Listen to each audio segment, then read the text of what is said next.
Ahojte, vítam vás pri druhom videu a dnes vám ukážem, ako si dáme na server Creative alebo inak zvané Plot.me. Ideme na stránku minecraftplugin.6dev.sk, kde si klikneme na servery a stiahneme si jeden z predpripravených serverov. Ja už mám server stiahnutý, čiže dám si ho na plochu. Kde si ho rozbalím, čiže extract here. Tak. Základný server vyzerá nejak takto, čiže sú tu nejaké pluginy prednastavené a je tu štartovací skript a server jar. Teraz si ideme posťahovať pluginy, čiže Deobookit, Bookitmods. Takže prvý plugin bude Plot.me, ktorý je veľmi dôležitý na vytvorenie kvalitného kreatívu. Nakoľko ja už mám plugin stiahnutý, si ho prehodím do zložky plugins. Ďalší plugin je Multiverse Core, ktorý nám zabezpečí to, že môžeme mať na serveri viacej svetov ako iba tie 3 základné. Ja už mám takisto stiahnutý, čiže len si ho prehodím do zložky plugins. Plot.me, Multiverse Core. A ešte nám chýba posledný plugin Multiverse Inventories, pomocou ktorého dokážeme nastaviť, že v určitom svete bude mať hráč GMko a v určitom zasa nie.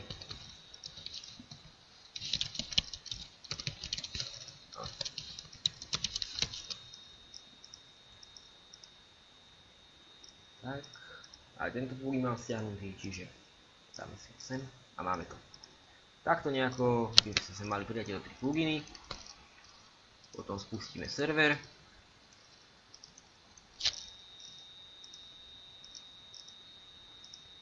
Počkáme, kým sa nám to všetko vygeneruje.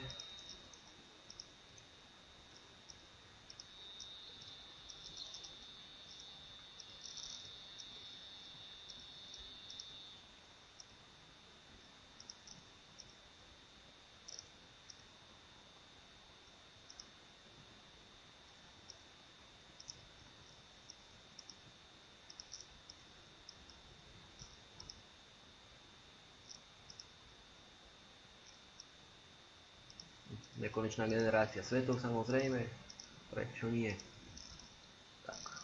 Teraz si skontrolujeme, či nám všetky pluginy pracujú. Napíšeme bl. Tak. Máme tu plugin. Tu je Multiverse Core, tu je Multiverse Inventories a tu je Plot.me. Čiže teraz si server vypneme a pozrieme sa na konfiguráciu pluginu. Takže pluginy, Plot.me, config. Takže, worlds. Tu nám máme napísané plot world, čiže to si premenujeme na meno sveta, ako by sa mal volať náš kreatív. Čiže ja si to napíšem napríklad, že kreatív. Plot size, to je veľkosť Plot.me ako jedného pozemka. Čiže dáme sa napríklad 50, aby mali hráči dosť priestoru, kde môžu stavať. Teraz, čo by sme mohli také dať? Teraz tak všetko. Máme tu potom ešte nastavovanie napríklad okolia tých Plot.me, čiže 44 to je Stone Slab. Potom tu máme hlavný blok cesty, čiže to je vlastne taká tá cesta, čo bude medzi nimi, čiže tam je to z dreva celé robené. Okolie cesty, to je 5.2.2, to je myslím, že brezové drevo. Potom tu máme Prevented Items. To sú itemy, ktoré budú ako keby z LVC zamknuté proste. Že ak nejaký hráč, ktorý v Plot.me nemá mať práva, bude si otvoriť čestku, tak mu to nepôjde. Potom tu máme Economy. Čiže či má Plot.me používať ekonomiku servera. Napríklad, že ak dá hráč Plot.me Climb, že proste keď mu to pridá ten pozemok, tak tam sa niečo zaplatí. Keď si pridá nejakého hráča, tak niečo za to zaplatí. Odstránenie hráča z Plot.me, že za to môže platiť. Ja to nechám vypnuté, pretože na serveri bude mať tak sám, čiže by som si akurát tak pohoršil.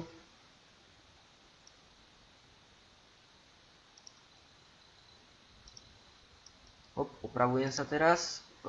Protected blocks. Toto sú bloky, ktoré budú zamknuté. Prevented items. To sú ako keby, ako to povedať.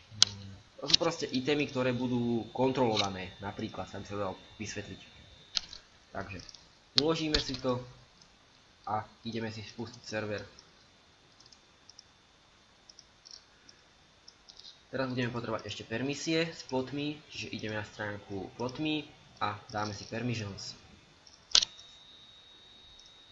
Takže základný permission je plotme.use, my si sa to pridáme ešte bodka hviezdička, aby sme mali naozaj istotu, že nám to všetko bude fungovať.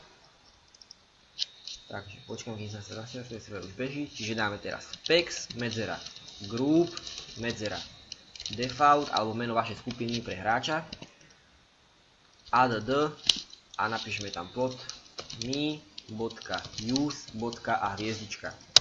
Tým sme teraz pridali v skupine hráč, alebo ako ja to mám nastavené ako default, sme pridali teraz práva na používanie celého plotme, ale aby skupina mohla si vytvoriť ešte nejaký ten plotme, tak na to máme tento permission.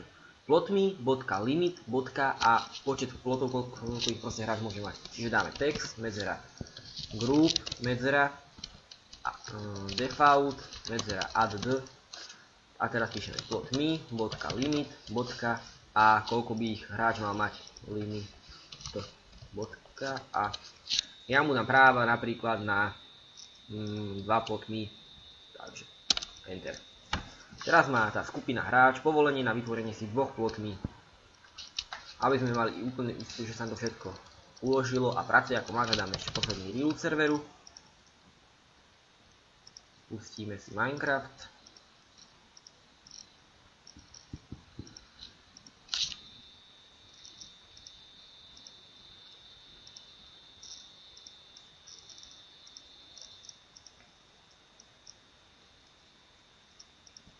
Teraz prejdeme ešte k vytvoreniu sveta. Dáme mv, medzera, create, medzera, meno sveta, ktoré sme nastavovali v konfigu. Čiže ja si dám creative, medzera, normal, akože normálny svet má byť, pomočka g, tá medzera pomočka g, medzera a generátor, čiže plotme s veľkým P a M. Musíte presne napísať toto plotme, tak ako to tu vidíte, lebo iná vám to nebude fungovať. Čiže dáme enter. Teraz sa nám generuje svet. Svet bol úspešne vygenerovaný. Direct connect, localhost. Takže ja sa registrujem.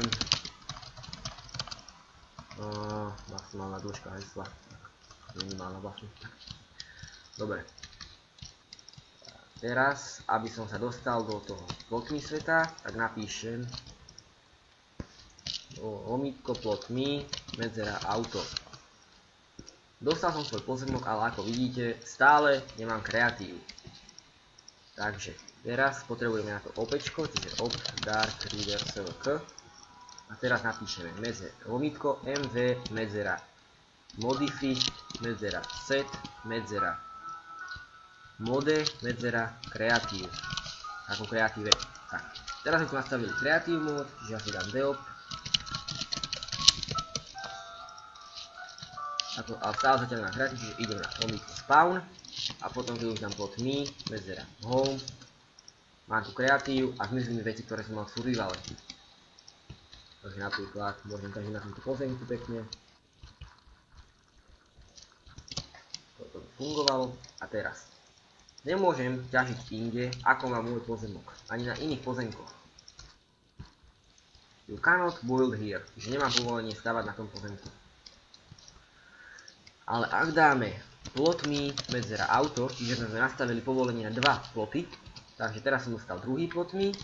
Myslím, že by to mal byť, ten môj prvý je kde? Asi ho tu nenájdeme. A tam je. Takže teraz mám aj tento plot, aj tam ten plot. Ale ak budem si dať už tretí, tak mi to napíše, že už som dosiahol maximálny limit počtu plotmi. Teraz ako sa portnúť na svoj plot? Napíšete lomítko plotme, medzera home. Teraz som na tomto plotme a myslím, že keď dáme 2, tak teraz neviem presne ako to bolo. Plotme help 2, plotme home 2.2. Tak, takto to je. Dáte plotme, medzera home, dvojbodka a číslo plotu. Ja som si dal teraz pri jednotke, teraz som pri dvojke. Napríklad teraz si môžeme zobrať do inventáru nejaké diamanty a tak podobne. Chcem trafiť.